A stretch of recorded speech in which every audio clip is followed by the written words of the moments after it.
Hello and welcome to another episode of Scavenger Life. This is episode 234 at scavengerlife.com. Hi, are you ready? Hi, everyone.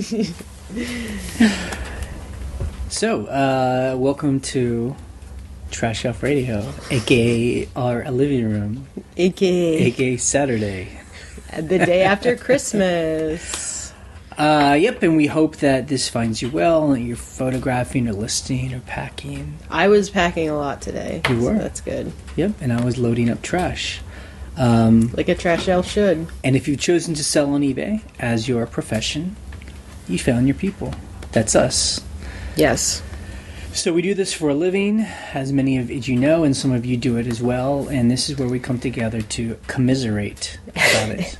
That sounds bad. How do you like that word?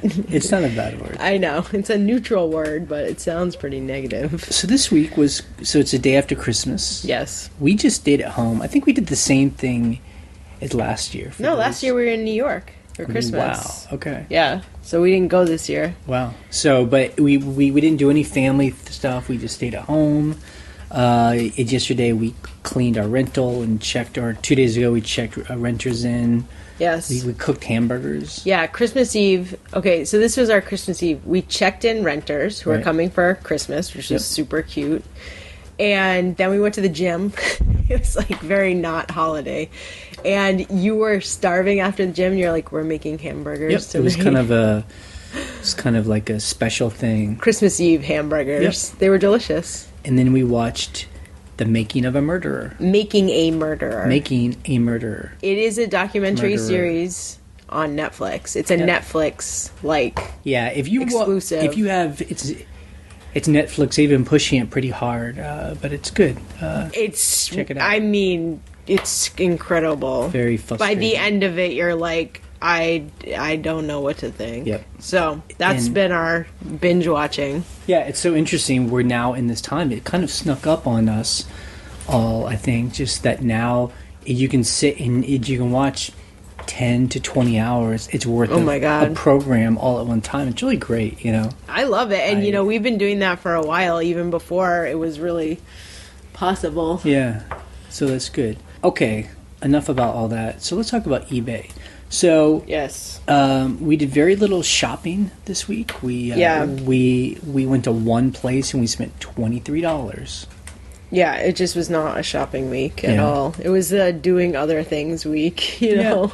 Exactly. Yeah, and it was kind of a quiet week for us, especially in the beginning of the week. I mean, it was really slow. Like by the time a Wednesday came around and we were halfway through the week, I mean, I think we'd barely made like $500. Yeah. It was like, I was just like, man, this is I mean, exciting. my theory is like, look, it's like 3 days before Christmas. People already shopped. People are traveling. Like, it's just not happening. But we sold stuff on Christmas Eve and Christmas Day. Well, that's what I was going to say, though. We're ending our week feeling pretty good because it's been good. Good sales. Like, on that Wednesday, it's like so slow, and I'm like, man, no one's gonna buy from us ever again. You're so like crazy. That's like the feeling. That's how it feels. No, it does feel like that. But you know what? Why is anyone gonna buy our junk? You know, I think at this time in our careers, I just don't even think that anymore. Good for you. I'm like, there's no way. Like, It's been 6 years straight of us selling. Like, a few slow days, even a slow month.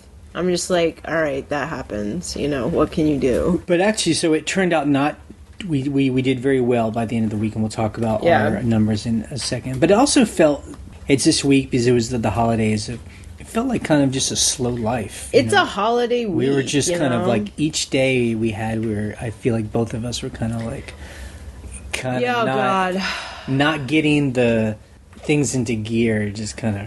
I hate to say this, but I think that when it's like rainy outside and gray, I swear I'm like super affected by that. I'm just like, I'm just sink into the couch. And Although we did a bunch of stuff this week, right? I mean, I feel like I need non-eBay stuff. We did other stuff. Like we cleaned the house and stuff like that. What else do we do? I don't know. I feel like we did a bunch of stuff, and I can never remember what it was. Like, I need to write down on our Google Calendar, like, what we did every day, so that I can look back and be like, oh yeah, we did do a bunch of stuff. We didn't do that much stuff. The heck? But it's okay. It's just quiet week. It was a holiday weekend and, holiday week. Yeah. But I guess I just wanted to, bring that up. I was thinking about, well, what's the difference between having like being kind of unmotivated and slow and when things are going good? And I don't know if we've talked about this before, but it's this thing about like having a flow. Like sometimes, some weeks or some days, it's just hard to create that flow. Yeah. Where like I just get into a task and I'm just really into it, Yeah. And this isn't about like talking about motivational techniques. Like this is like survival techniques. Like, if we can't get ourselves into that flow, like things just don't get done. Like I see it with you, where you're sitting on the couch where you're at right now. It's your spot, In the winter, yes. Yes. By the wood stove, and you get into this flow where you're just a listing, where we had the radio going, and you can list for like 6 hours. Okay, it's not that long. At a time. You're exaggerating. No? I would never list for 6 hours. I'd be so bored. Okay. I would my legs would cramp up, and I'd be like, ugh. I don't know. I don't think I list for that long in a day. A few hours, several hours, but not 6 hours. Got it. Because honestly, my day gets broken up by packing in the morning and then packing in the evening too. Right. So, which I like. But I've seen you, I don't know, maybe you don't agree. I've seen you get into where you're a listing and you're just like into it. Yeah, no, as long as nothing's distracting me. Right. I'm just like, okay. And everything's pretty much done. Like, you have all the info. I just have to, I do not a lot of research at this point in time, but depending on the item, I'm like, oh, this is something special that I've never listed. How much does this sell for?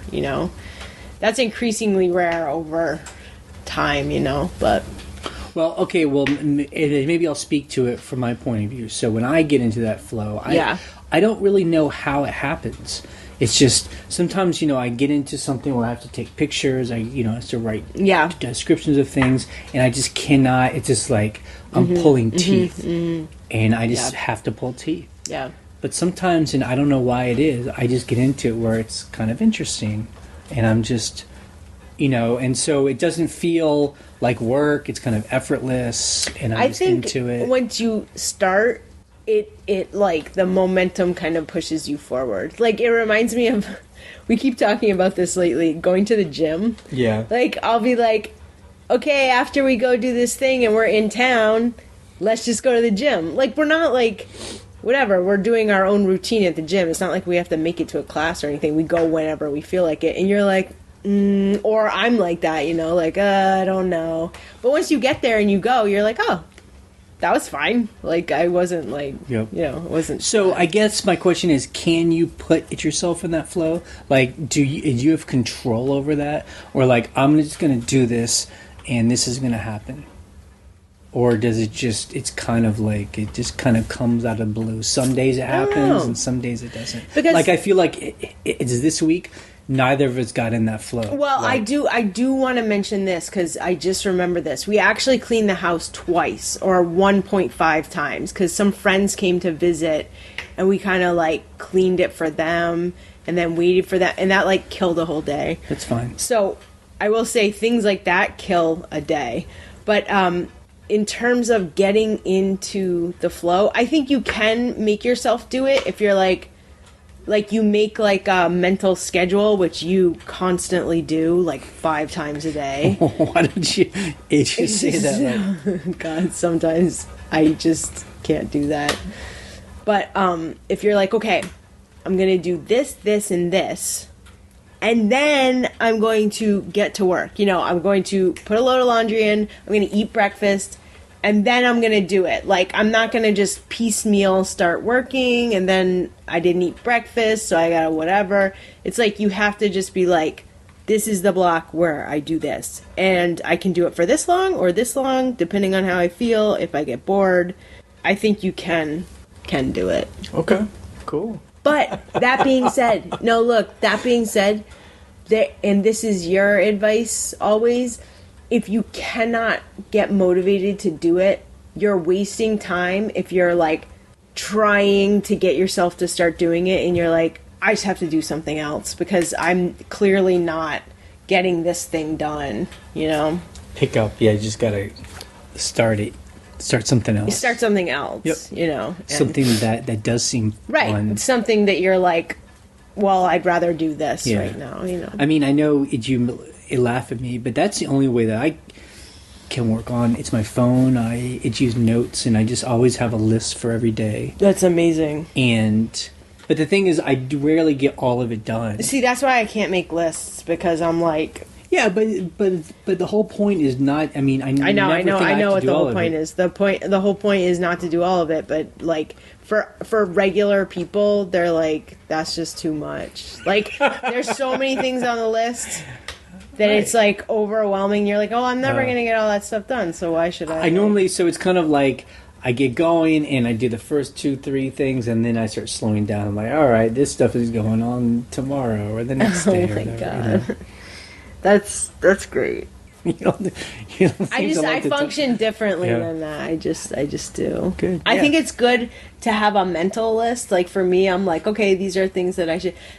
That's probably why my office is a freaking mess, because I'm like, yeah, I really need to clean my office. That does not get done. My desk is a freaking mess. Yeah, I don't know. I think I read somewhere like people that had as messy desks, were actually really organized in their minds, like for some reason. I mean, the piles, I know, like, that's a pile of that paperwork, that paperwork.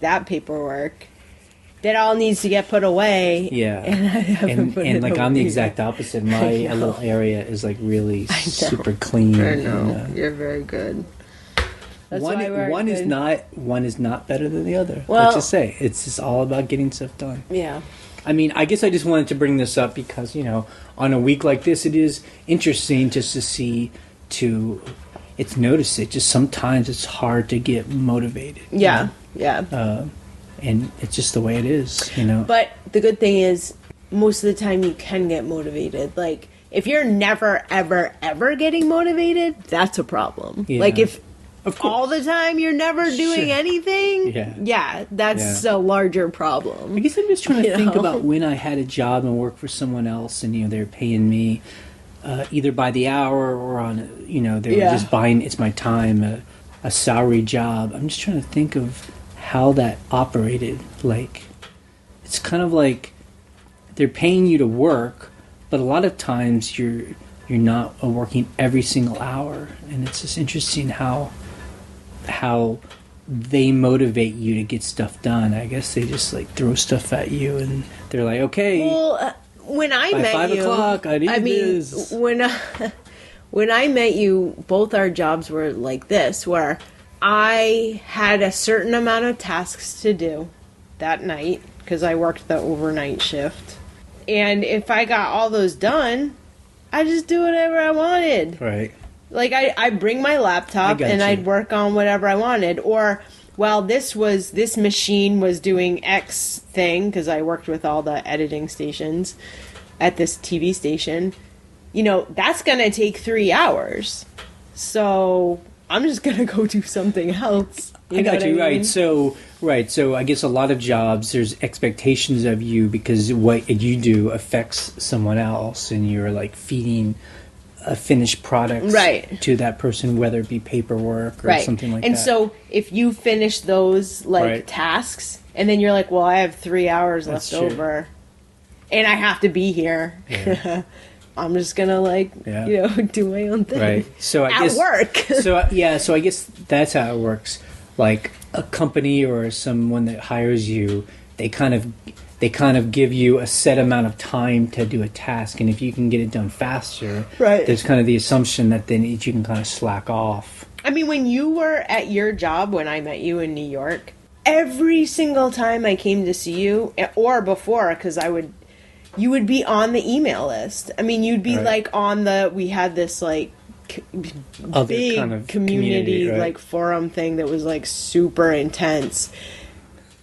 like, you're just there. And I'm like, oh my gosh, you have so much work. And I'm like, oh, you're totally like writing emails to people in Australia. Like, that's what you're doing all the time. I mean, that's why we left our job. But I got my work done. So yeah. Right. Your work was already done. You're like, I taught my class. Okay. I did my whatever. So let's bring that back around. So then I'm just thinking, because, I see a new people come on the blog and they're like, I just started, and, it's like, it's overwhelming, and how do I keep up and do all these things? And I mean, we've been doing this since 2008, and I still don't know if we have a set kind of pattern but I guess the whole point of this kind of a lifestyle is we don't have to have we don't have to have a set pattern, I mean, certain things have to get done every day, but ultimately, Yeah, and you're much better at being like, we have to do this today than I am.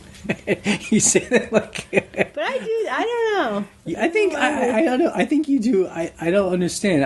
I see that you have a list too and things you got to do. Yeah. But anyway, yeah. So I guess that is just one of the challenges of kind of being your own boss, selling online, running a business, is just making sure things get done, and then number two, don't beat yourself up when like you're not working, quote unquote, as hard as, or your 5 things on your list didn't get done that day. Right. I mean, I think it takes a certain personality to be self-employed. I've certainly met people who were self-employed and ran their own businesses, and they were terrible at it. And they should just work at an office every day, really. And why were they terrible at it? Because they weren't motivated. Right. They weren't ambitious about what they were doing. They would only do it like a little bit, like with eBay, really. They'd be like, oh, I have like 30 things listed. And I'm like, yeah, that's not even close to being enough. Right. So stuff like that, where you're just like, you can't just stop. Yeah, and I guess at the end of the day, it's like we always say, the reason why we sell what we sell is most of it is kind of interesting to us and exciting. Yeah. And that's the thing that kind of gets us, it's motivated. Interested, so, yeah. So I guess that's true, and I've said this as before, sometimes when I get stuck, when I'm not like doing as much as I think I should be doing, it's because I'm working with some items and I'm just like, oh my god, I'm kind of like, bulk hardware items that are new in box. I'm like, I hate my life. God. Yeah. But you know what? That stuff sells. I sold a bunch of that stuff from your hardware auction for cheap. Yep. But I have sold it. Okay, so that's our little motivational tip today. Our motivational tip. Was that motivational? I'm like, I don't know if I'm going to do anything today. Wait. No. I don't feel like it. Let's talk about it. So we're going to end this podcast. What do you think's going to happen? 3, 2, 1. No, not right now. Like, are you going to be able to get yourself into a flow, or have you just decided like it's not going to happen? Oh, no, I haven't decided it's not going to happen. I know you are going to take photos of stuff. Yep. And I have started listing some stuff on Etsy. So I was kind of getting into that. But I do have a bunch of folders I have to list from stuff you photographed. So. On eBay. On eBay. Yep. Regular eBay. I mean, let's talk about that a bit. So Ryan started to list on Etsy yesterday. And that's because, people have been coming on the blog, and they said that they kind of got back into Etsy and that it's been doing pretty good for them, and and so we're like, let's just try it. Let's try it. I mean, the thing about Etsy compared to like Bonanza just sucks in your listings and stuff sells there occasionally. It doesn't sell right. It's there aren't huge sales. Any sale's a bonus, but there's no work involved. Yeah, it's but great. on Etsy you have to list one by one. They only give you 5 photos. Right. I'm like, what? Because I have artwork that I'm like, yeah, I'll list, and it's got like 15 photos. So how do you handle I just pick 5 photos that I think are representative. If they're flaws, I try to show those ones. So we've talked about it before. When we first started to sell on eBay, we started selling on Etsy too. So my Etsy profile's from 2008, like from the beginning. And we tried, some, and then eBay was just kicking butt. And so we were like, forget Etsy. And so we've always said, forget Etsy. And now people are like, it works. It's better. It's bigger now. So has it changed since 2000? Yeah, the listing's totally different. Yeah. Does it feel like... No, it feels good. Yeah. I mean, that's the other problem about listing on another format is, like, there's this whole different way of doing things. Like, it's totally different than eBay. Right. You have to have these shipping profiles that you fill in beforehand. Is it calculated or not? They do have calculated shipping now. That is very new. Have you turned that on, or how do you do that? So you make these calculated shipping profiles. It's so crazy because, like, one of my pieces that I was listing was really big, and, like, it kept giving me an error, and it was because, like, in the shipping profile it had, like, all these, like, it was bigger than priority mail would take, so I had to, like, take that out and take out international. But it's like, I wish I could just do that on the page. Like, why can't... Why do I have to do it somewhere else and make a profile? Yeah. It's like, just do it right there. Yeah, like, why can't you just be like, this is how big it is. Yeah. This is how heavy it is. This is my zip code. And then you just automatically figure it out. Exactly. Based on the other person's zip code. Yeah. Side note here, that's just the frustrating nature of, I know eBay like the back of my hand. Right. Like, eBay is muscle memory to me. When I'm listing, I'm just like, boom, boom, boom, boom, boom. Yep, looks good. List. Like, I'm, it's like I've listed thousands. I mean, like this, like the green numbers are coming through. And it kind of is like that. I mean, if you think about it, like, I looked at our total sales of all time in eBay, and it's 11,000 sales. Yeah. And so that means, I mean, I've listed more than that, but I've listed 11,000 things that have sold. So it's like, in my mind, I'm just like, zip. Yep. So when you go to Etsy, you're like, what? Yeah. Why won't it take this information? It's just crazy. But I hope that we sell some stuff there. So do you have a goal on there? Are you going to list like a certain number of items? And I don't know. Yeah, I'd like to get up to 100 items. I have like 10 right now. That's just like yesterday and today. Right. I'm listing things that are older in our store, but are cool, like mid-century things that I'm like, they're just sitting there, but they look cool on Etsy. Are you putting them higher, same price? Same price, some lower, yeah. Some like just, I mean, and I think that's the tough thing, since all of these things are already on eBay. Right. So it's kind of like, instead of it's moving forward, you're just kind of moving sideways. Yeah. So, yeah, it'll be interesting. I'm sure people have opinions like, don't list the same things on Etsy that you have on eBay, but I'm like, I don't think anyone says that. Oh, really? I've heard people say they only list certain things on Etsy and they don't put it on eBay. So for me, it's like, it's got to be all places. I mean, at the end of the day, it's all about it's numbers. If we really do 100 items, it's like we got to see some kind of action, or else it's not worth the fees. It's not worth my time. So, right. Something else I've been doing today was I've been combining our storage areas. Units, lockers. We rent 2 spaces in town, and so we're getting rid of one of them. And so I'm happy. I have like 4 more days to finish it off. So, well, I can help you. Yeah. This morning I looked out. I was packing. I had a bunch of stuff to pack. And I looked out and I was like, I came in the house to like get a cup of coffee and I'm like, it's so quiet in here. And then I looked at the driveway. I'm like, oh, he's gone. Yep. Like, you're totally off doing something. It's like 10 a.m. I went and got all that stuff. We had gone to our new rental and we had torn out all these cabinets. So I like loaded up all these broken ass cabinets and although we were scavengers about it. We kept the faces and all the hardware to use for other purposes. Right, but they were really junky. Yeah, they were disgusting, actually. And then brought home a bunch of boxes.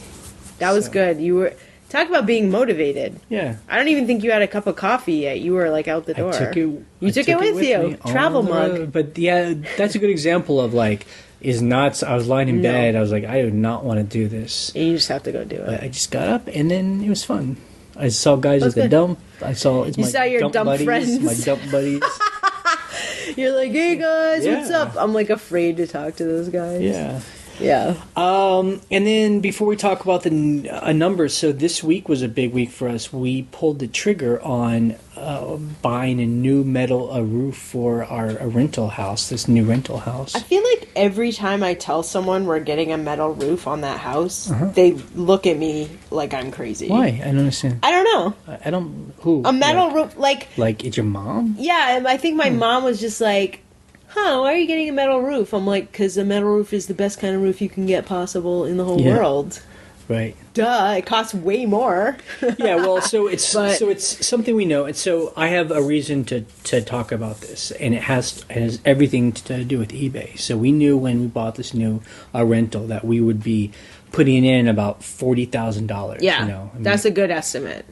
That's our estimate. We marked out what we want to do, and one of those things was a metal roof, because right now it's got an old asphalt roof that needs to get changed. Yeah. And we could either put an asphalt roof on it, right, or do a metal roof, and it's going to cost us $12,000. Yeah. And we got a friend of a friend. He came over. We really like him. It's him and his son. Yeah. He says, "I'm a third generation roofer." You know. And this is hilarious. He goes, "I'm a third generation roofer, and my son is fourth generation." I'm like, yep, that's how it works. It's just funny how he explained it. So it's good. He says he doesn't just come out and give a bid and then he just sends some guys out there. Like he's going to come and do it himself. Yeah, he's a good guy. He's going to fix all these things around the edges. Like the roof is going to be solid. It's going to be beautiful. So we pay him $6,000 up front. So we're about to write a check for that, and then when he's done at the end of January, we have to give him a second $6,000 check. Yes. And so I bring this up because this $40,000 is going to be paid out of our pocket. We aren't borrowing money, and you know what? It's coming from eBay. Yes. And that is now a huge motivator for us. Yep. And this reminds me of what it was like when we did the house we live in and when we fixed up our rental house. I mean, eBay has always been the engine for us for these projects we want to do. And in some ways it's good because it's a little bit stressful because we don't have that second $6,000 yet. Yeah. Like that has to be made starting now. Yeah. So and it will be. It will be, yeah. Because those are our numbers. Based on the numbers that we always make. You know, it's all possible. But it's definitely talk about making flow. Like if either of us are ever in the next 4 to 5 weeks, if either of us are having trouble getting motivated, just think we have to pay this guy. We have to pay this roof for this roof. Yeah. Now we have metal roof, you can choose different colors and stuff. So we have the color chart on the refrigerator, and every time I walk by that, I'm like, we got to pay for this. Yep. So that is huge motivation. Yeah. But it was good though. Did you even it's nerdy. Did you we have a picture of our house, and you went into a Photoshop and did a color scheme to make it look like because when I look at the house now, I think we posted some photos on shampooandbooze.com, our other podcast. It's all brown. Everything's brown. Chocolate, dark brown. This just looks like a big nothing to me. So I had to go in and just color scheme it. And the color scheme that I came up with, I really like the color of the roof. It's going to be slate gray. So not charcoal gray, because charcoal gray we were is basically black, which is going to be too hot, we think. So slate gray, I really like it. It's very neutral. Yep. If anyone wants to paint the house in the future, when we don't own the house, when we're dead, whatever, slate gray will look okay. Yeah. I'm thinking of people in the future. Good. I like the future. Whoever they are. Yep. But, I hear other people talk about this where they do eBay because they go on a European vacation, or they have to pay for tuition, send their kids to college. Those are big motivators. Yeah, those are definitely big. It's motivators. So that is our current in our face motivator. So I love how we just talked for 20 minutes I can get motivated. I don't know. Yes, okay, obviously I need to do some work today because every sale is going to count. Yeah, and it's crazy to think about that. That $6,000 that we have to come up with by the end of January.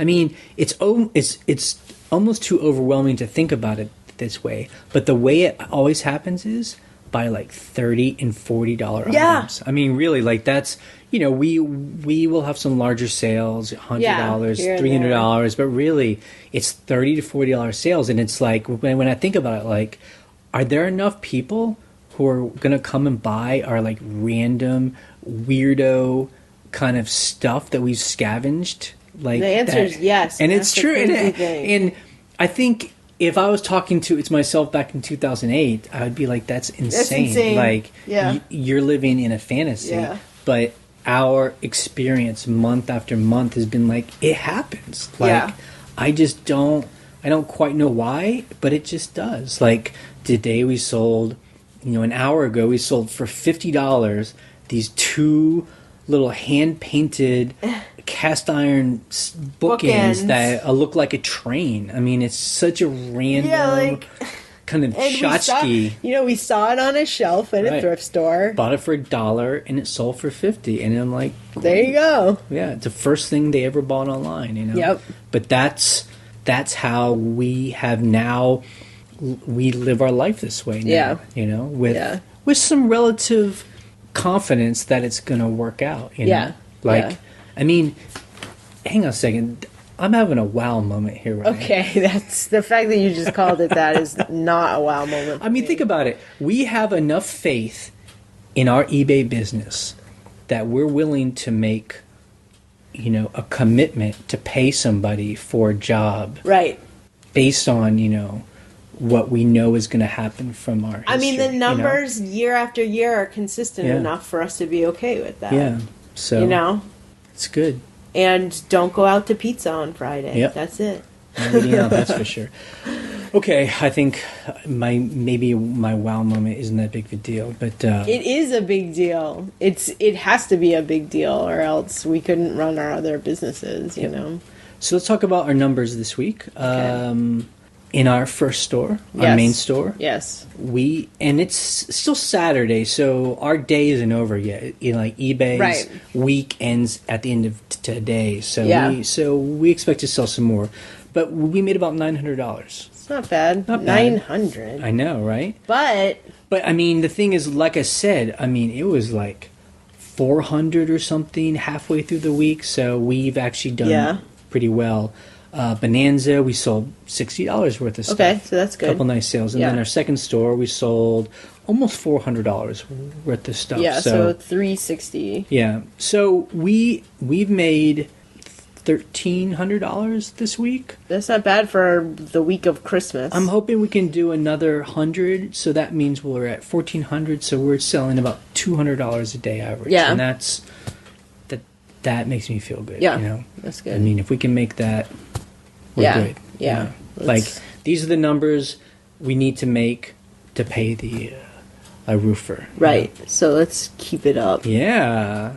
This week we sold something we bought in Amsterdam. It was like this bronze, like, candle holder. It's brass.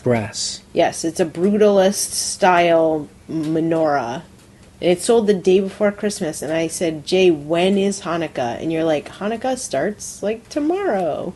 So it's kind of perfect. He bought it, like, I thought Hanukkah was in the middle of December, so I guess it changes when it is. So that was good. Yeah, it is cool. I'm glad Hanukkah was and later. Those of you who remember the video we made, or the podcast we had done in Amsterdam, our friend actually interviewed us, or we were talking to the guy who we bought it from at the flea market. Yes. And he was telling us about this exact piece we bought. You know what's funny? The day it sold, Mark, the one who interviewed us in Amsterdam, came to visit that night. So it was really funny. It was Christmas, yeah. He's like, guess what sold today? That was great. We sold another water pick. Yes. And I only bring that up because the one we sold a couple of weeks ago, some people were like, why would anyone buy a used water pick? And so for $40. This one actually was new in the box. Yeah, there was no box with it. Sorry. It was new. Yeah. It was brand new. Yeah, it seemed new. But, I think for me, I will buy a used item if it's 20% or more cheaper than a new item. Yeah. I don't need it to be brand new. I sent the one that I just sold, the newer one. I sold to one of those shipping companies in Miami to people in South America. Like, you can tell it's in Doral, Florida. Like, it's just... Actually, we know our friends who live in Colombia use a similar service, so... So this guy was just shopping on eBay, and he probably bought a bunch of stuff to get sent to him. And that was one of the things. So wacky. Yeah. We sold another one of those Dundee jars. It's Dundee marmalade. It's this, like, vintage little, like, crock that marmalade used to come in. What a crock. What a crock. And we bought 5 of them for $5, so it's $1 each, and I charged $30 each for them. So basically, we turned $5 into $150 since the summertime. Right. That's a good. Yeah, so it took about 8 months or so. So that was good. And then we sold something else we had bought in Amsterdam, but we bought this 2 years ago. It was like a wood print, you know. It's like a wood block print. Yeah. Wood block print. Like, they carve a wood block and then they make a print out of it on paper. Cool. And I bought it for €1. So €1, and it sold for a best offer of $85. To someone in Paris. So I bought in Amsterdam, flew it all the way home, and now it's flying all the way back to Amsterdam, you know. Back to Paris. Sorry, yeah. Although it's someone with a very Dutch name. Oh, so really? it's a Dutch person in Paris, which is funny. It was signed, I wonder, and I didn't see anyone by that name online. I wonder if the person... I should look at their last name. Maybe it's worth $1 million, and we don't even know it. I don't think Maybe it's by, like... a print could be worth that much, but... I don't think so. A Rembrandt. If it was $1 at the antique center, because wasn't it at the antique center? Was, like, those people research that stuff. Yeah, I mean, and just this is an interesting thing to talk about. I mean, from time to time, we'll get someone to come on the blog, and they're like, "I found this thing. You know, should I have it appraised, and do I take it to Christie's?" And and then the answer is, go for it. Try it out. But for us, it's like, we do the kind of research we do where you take the name, you put it online, and you search around. Because that's often what these auction houses do. When you go to the X named auction house in downtown whatever city, that's all they're doing. Unless they're an expert on something that walks in the door and they're like, I'm the premier expert on this painter. And so we rarely have any kind of concerns that we're going to be those ones that sell something that's worth $100,000 because we missed it, Yeah. Because I think if we were to get one of those things in our hands, we would know just by some keywords whether or not it's worth something. I hope so, but... Yeah. I think this person bought it because it looked cool. Yeah. It's got a cool look. Yeah. And I only bring that up is because, for us, we're always coming across little weird items, all that weird old stuff. If I was the kind of person that was so worried that this might be worth $1 million, I don't think we'd ever get anything done. That's because true. We have so many things we're like, well, maybe this is worth Maybe this is the most rare Pyrex bowl in the world. Yeah. Although now I know which one that is, so I'll keep an eye out for it. The heart one. The Lucky in Love. Yeah. Yeah. Okay, customer issues. We had none. I mean, we didn't. Is that true? Yeah, we didn't have any returns. The only issue I had was yesterday something sold on Bonanza. It was another Elwood bowl, one of those like bowls that has the bark around it. And I got a PayPal message that's like, this got bought on Bonanza. This is the item number. But Bonanza never sent me an email that said it sold, and then I looked on Bonanza and it was still for sale. But then we sold something about an hour later on Bonanza, and it was normal. Like it ended Bonanza. So I don't know what's up with that. So I just ended it on eBay and on Bonanza. That's the only issue that I had.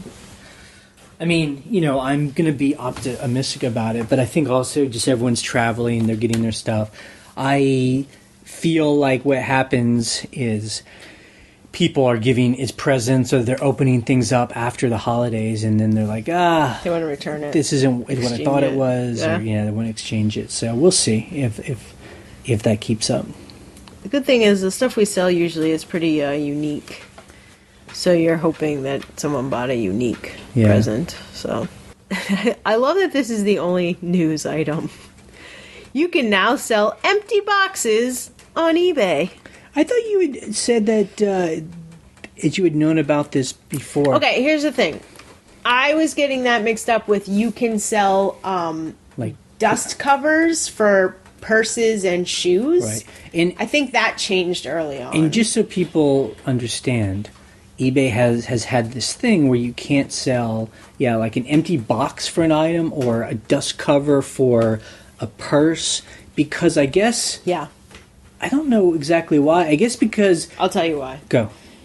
Because that makes it easier for counterfeiters to act like it's real. If you have an authentic Tiffany bag or an authentic Coach bag, meaning a dust cover, and you have a fake purse, then it just makes it look more authentic if you have like a real dust cover. I thought it might be because, someone sells an iPhone box, Right, well, that too. And then people are like, oh, cool. It's just the box. I just bought a phone. And they're like, wait a second. It's just a box. And then someone's like, hey, this is a box. Right. So... I think that is part of it. I think a lot of people, like, okay, I had some, like, Black & Decker drill box or something, and you're like, look, maybe someone wants the original box it goes in so they can, put it in the original box and store it or something, or sell it with the original box even though it's used. I don't know. Yeah. And for some reason, for a very, very long time, eBay just would not allow that, but now they do. Yeah, I don't know why. Who knows why they allowed it? But we've sold some of that kind of stuff. Like I remember for one of our clients, they bought a bunch of new computers, new Apple computers, and we were the ones that were like unpacking them and loading them up with software. Yeah. And we took these little Apple bags. These like they're like white bags and they're like little backpacks. Yeah, they're like the bags that you like bring the shop. It's like a shopping bag, but they're nicer than that because they're from the Apple store. Apple. And I can remember they were just going to throw them away, and we like grabbed them and saved them, and we sold them on eBay. I sold them for like, I think I had like 15 of them, and I sold them for like $20, $30. So it's so weird. It's like plastic bags with the Apple logo. So strange, yeah. But we were able to sell them. So things we learned in the comments. It was kind of a quiet week, but we did a post about it's nurses who sell on eBay, and there were like a lot of people who are nurses that kind of talked about why they sell on eBay. Right, that was really good. It was good. And then we had some people talk about, I was or am a travel.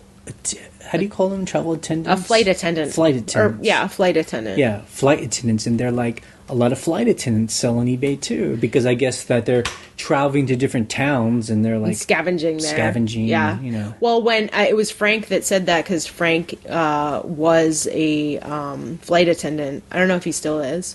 But then he made me think, like, people who are in their careers and in their jobs having to make do with nothing and like create something out of nothing, or like scavenge at your job to like make something work, and customer service, nurses and flight attendants, that's all customer service, are perfect for eBay. And so that made me think, like, we're artists, so the whole point of making art is making something out of absolute thin air. Like, someone wants me to make a video, I just have to like start creating it out of nothing, And so, to me, that's like eBay sellers. They're like, here's a bunch of junk on a shelf at a thrift store. I got to go through and look at what's valuable, even though to most people it all looks like garbage, and make a living out of that. Yeah. I think, to me, at the end of the day, it would selling on eBay or Etsy or Amazon, I feel like it would just feed into anyone who has some kind of job where it's all about being organized, like...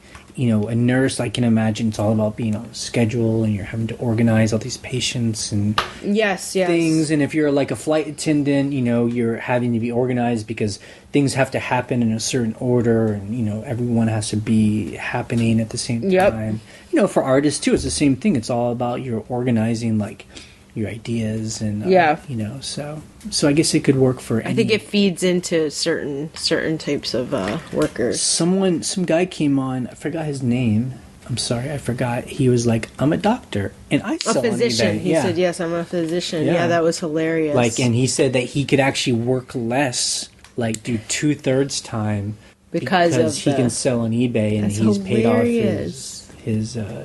he paid off his student loans, which I'm sure were enormous. Yeah. And yeah, so that's interesting. It's like, I think someone was like, "You're a doctor and you're selling on eBay," but why not?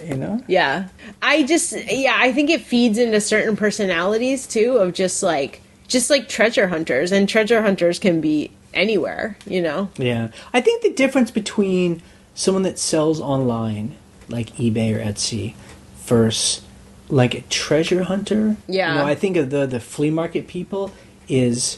It's one thing the finding the stuff, like the flea market people are, they're good at like finding a lot of stuff. Right, it's the follow through. They aren't very good at like the back end, like selling it. So that's why they're selling out of a car, like in a that's true.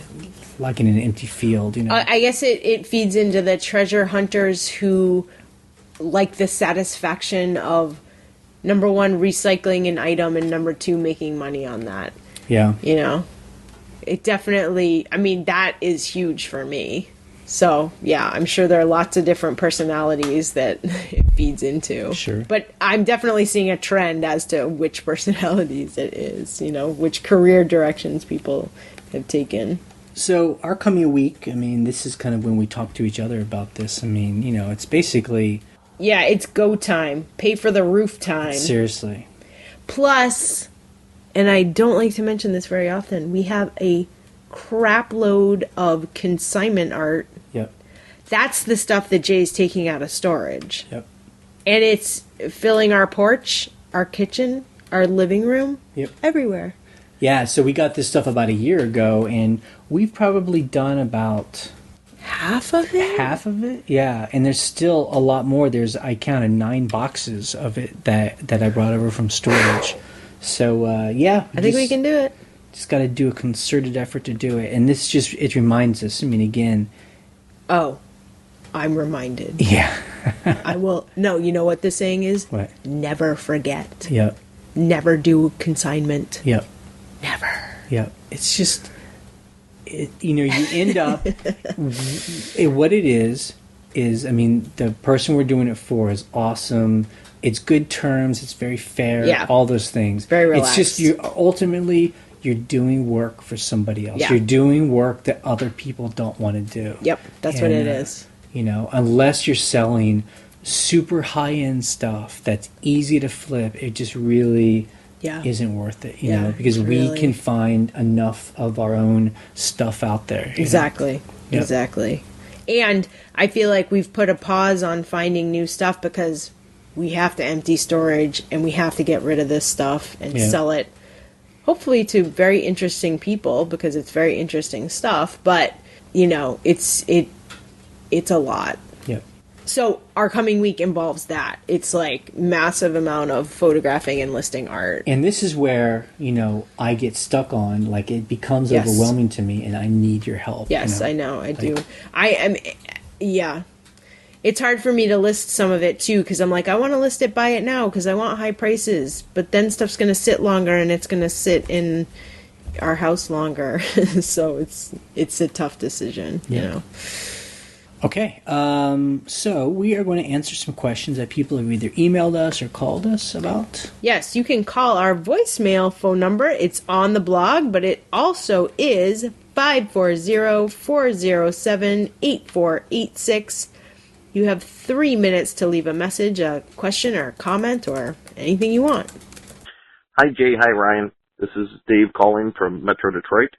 I called a couple weeks ago about a sample license plate I'd received that was bent, and how nasty the seller got and accused me of switching the plate out. And I was calling back to let you know that, yes, of course, eBay sided with me, and I got a full refund on that plate. You had asked that I follow up with that, and that is, of course, what happened, even though he didn't accept returns. The second thing is I was just listening to your podcast about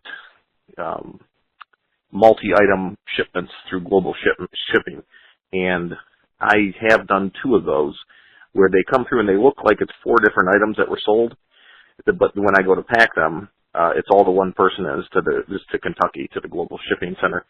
And I asked, and he said yes, he put them in his shopping cart and then requested a total, but you have to know to do that. That's not something eBay offers. They won't recommend that you request a total, but that's what he did, and I shipped them all to him in one box. So that's it. I was just calling to let you know those two things, and have a nice holiday season, and look forward to hearing another podcast from you. Bye. Okay, I am very glad that you got a refund, because you absolutely deserved a refund for that. The second thing I want to say is, because you're a seller, I don't know if you buy on your selling account, but you should block that guy so that he doesn't buy stuff from you, just in case. Yep. Retaliation happens. But it's good. I've been noticing people coming in the comments and talking about how they've been calling eBay with problems and successfully getting the help that they need, whether something being, fixed in their favor, or yes, a problem with its return and getting help. And, for the most part, I'd say 90% of the time that's true for us. If we call eBay and we know what's going on, right, and we treat ourselves like we're pros, because we are, they treat us like pros, and it fixes the issue. You know? That's true. Dave called in again, actually, to add a postscript. Okay. Hi, Jay. Hi, Ryan. It's Dave again from Metro Detroit. I just called with a couple comments on things, and I had forgotten the third thing I was going to mention, and it's the system that I use to keep things organized. I think it may help some people out, me work for some other people. And what I do is, as I source, when the items come home, I put them into boxes, and the boxes have a number system. And similar to Will from Turbo 99, his system, but I put it in the box, and then I photograph it, it goes back in the box, and then I list it, and it goes back in the box, and then the listing, I just put the box number. So it stays in one box, and the boxes go on shelves. So when I sell something, it will say B49, and I'll go over to box 49, and there it is.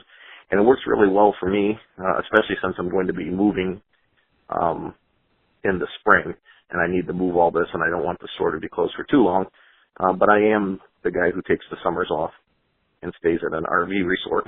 So I close down for the summer anyways. But that's the system that I work, and it works really well. Now, it's a hodgepodge of different items in the boxes, and sometimes it'll be like more hats or something like that because I just bought a bunch. But that system works really good. Once I got over 500 items, I knew I needed a system, and I'm up to about 1,000 now, and with probably another 1,000 to list. And it works. That system works really well for me. So hopefully somebody else can use that too. And again, have a nice holiday. Bye. Cool. That is good to hear. It seems like there are a lot more people than I thought use numbering systems. I feel behind the 8 ball on that one. So soon we're going to move to a numbering system once we build a huge steel building in our backyard to store everything. And that's going to be a lot of work, but I'm excited to have a numbering system. Yep. Hey, Scavengers. This is Landon with Designated Goods. I had actually emailed Jay not too long back, and I appreciate him getting back to me, and appreciate everything you all do for the community. But I'm a new seller. I just wanted to speak on a couple things. Last week, a caller had called and spoke on seller limits. I just wanted to say I'd called about a week prior to my first 30 days, and they said they couldn't do anything then, but call back. I called back in a week, got right back on the phone with somebody, and they put me at 200, and, it was no problem. And they, it seems like as long as you're doing okay, you're gonna get what you need on there. So, and I also want to say something that's worked for me is I've printed off, I just Google search all different good references for myself. Men's boot styles, women's boot styles, jacket styles. And that way I can look up, I know off the top of my head I can see, look up and see blazers or, those are, obviously wingtips, but chukka boots. Different styles in case you're not familiar with those things. Or even patterns, chevrons and, whatever you sell, just Google search maybe a couple different styles and print them off. So it's good to hear from It's Landon. Yeah, he emailed us a couple weeks ago, said he was just getting started with eBay. So, that's a really good way to jump in. I mean, we talk about it, research. And so if you're learning about those keywords, that's basically doing the research too, because then you see what kind of stuff sells for good amounts of money. And if you know the word, I mean, keywords are key. See what I did there? I see what you did. Like chukka boots. Yeah. I didn't know what the hell a chukka boot was. Yep. But look it up because people buy those like crazy. It's interesting. It sounds like he's really being proactive about it and like learning about things that he hasn't even seen yet. Right. We were a little bit kind of back-asswards about it, where we would just go out and try and find stuff, and then as we found stuff that looked cool, we would then learn about that item. Yeah. And then based on that research, we would go out and find more of that kind of stuff. So I feel like we're still that kind of way, Oh, you know what's funny too? In the beginning, I would list things as a certain thing, and people would email me and say, you should add this keyword because that's what this is, and when I'm buying this type of shoe, I'm looking for that. That would happen a lot in the beginning, and I'd be like, oh, I never even heard of that word, and now I only use that word, so... Yeah, he also told us that what he does is he's practicing packing, which is again is very proactive and much more than what we ever did, where he will go and buy cheap pieces of a glass from wherever. Yeah, like at the thrift store where you can buy like 25-cent glass. So he doesn't care if it breaks, and then he practices packing them and then throwing them across his yard just to see if they break. Because I guess that's awesome. I guess that gives you a good sense of like, if is it going to break or not. Because you'll really find out how to pack if something doesn't break. And it seems like if you had kids, I don't know if it would be a fun thing to do, but it feels like kids would really get into that. Like, you pack it and then have your kids like kick it around the front yard like a soccer ball and see if it can last. See how good you did. Hi, this is Darren. I'm from Las Vegas. Anyway, my question is this. I have trouble telling people where my store is. It's on eBay, but how do you search for it? How do you search for the store? I don't know. I can find it through Google. Maybe I just don't know how to do it. I don't know. Thank you. So I think I'm a little confused on number one is why would someone need to find your store specifically? I mean, if you're trying to tell someone what your store is, you just send them a link to your store. But that's what we've always said about eBay, in our opinion. The actual storefront does not matter. I mean, I think very few people actually come through our storefront. Yeah. People are just searching for items, and then one of our items pops up. And maybe if they like this item, they'll go into the other things that I sell. Right. There's a little link with a little door that makes it look like a shop door that you're walking through.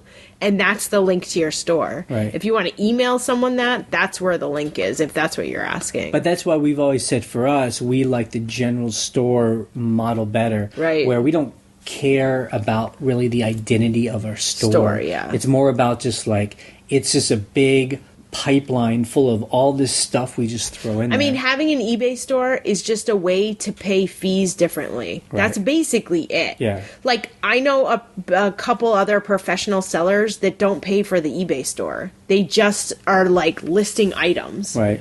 That's how they want to do it. That's fine. I mean, they basically, on eBay, you either have an eBay...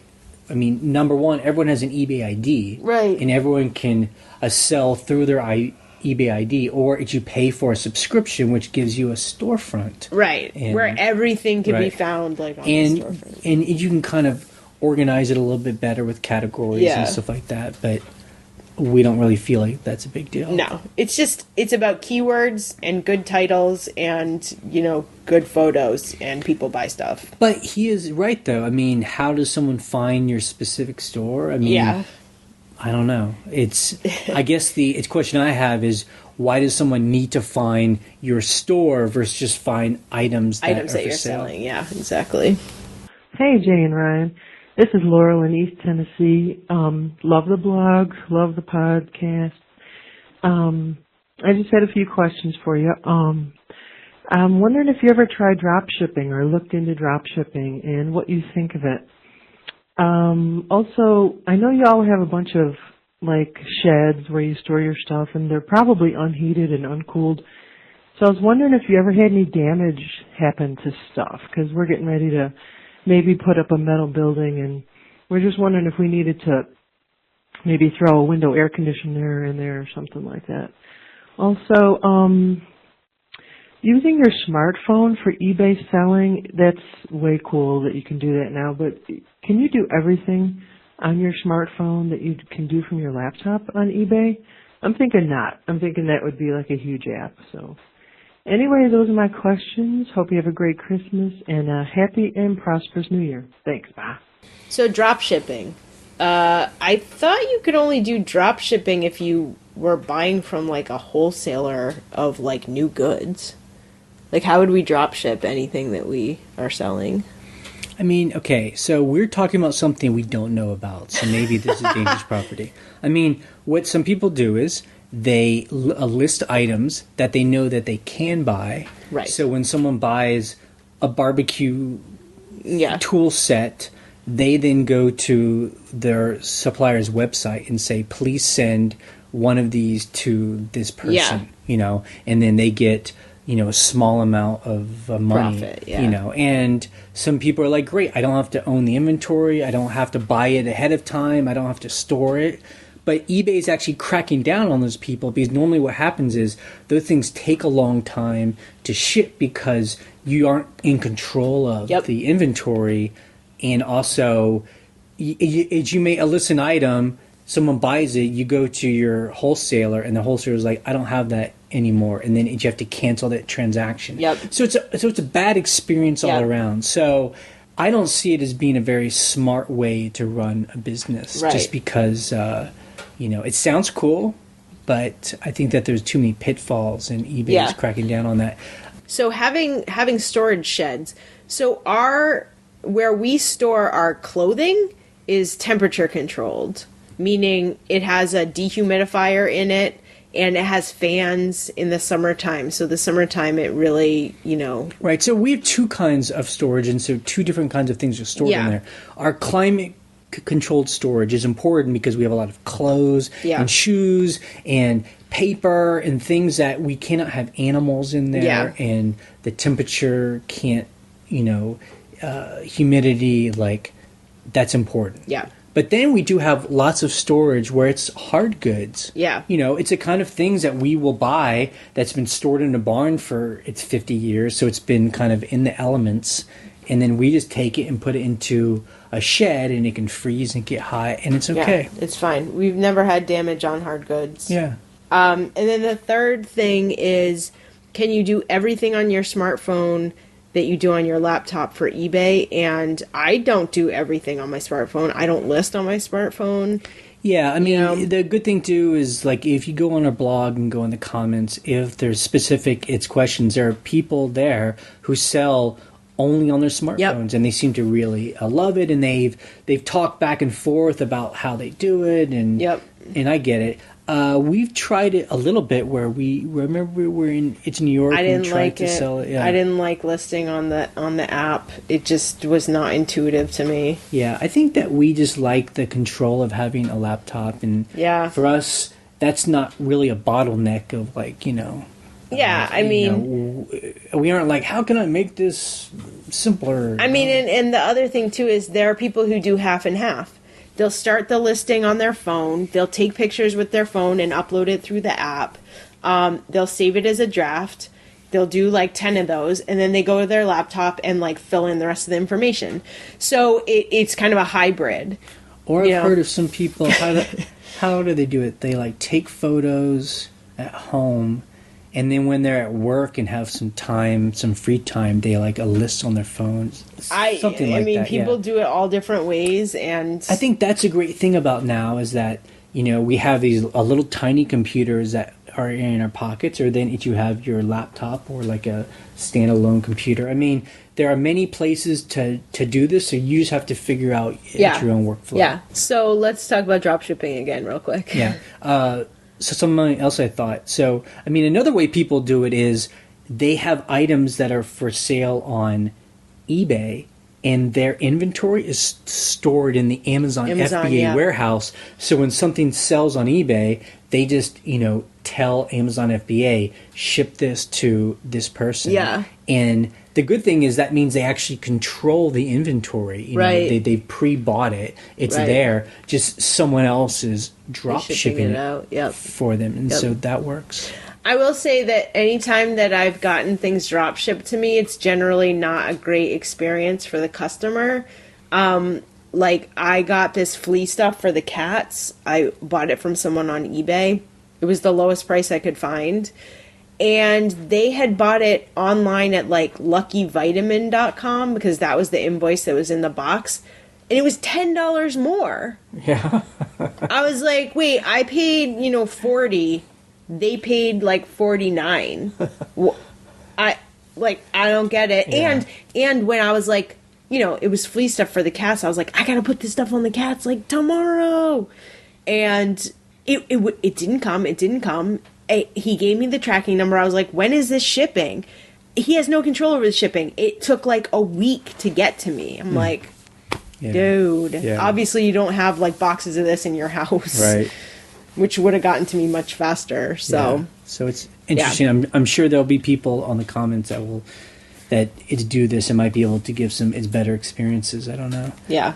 All right, so that's the end of this little podcast here. You can check out our blog at scavengerlife.com for any links we talked about, and you can join the conversation over there. If you have a question or a comment, you can call our voicemail number. It's 540-407-8486. And we post an episode every Sunday night or Monday morning, depending on our schedule. On Wednesdays, we do our What Sells video. You can actually see some of these things we sell. It's very exciting. Yeah, it's kind of like a... It's like show and tell. You can subscribe to us through iTunes or YouTube, so you always get the latest episode. We do want to thank, and some more donations came in. We really appreciate that. It's very nice. Yep, it's nice of people. I just wrote the check for our house insurance, so that went towards helping us pay that. Yes, it did. Thank you very much. Merry Christmas. And you can also rent our vacation farmhouse that we talk about if you want. We'll have a link. It's on our blog. And you can even hear our other podcasts that we do called shampooandbooze.com, where we talk about how we use our eBay profits to build this. Basically, it's now a rental business, Yeah, vacation very rental exciting business. for us. So, shampooandbooze.com. Yeah. Okay, we are ending this podcast in 3, 2, 1. Bye.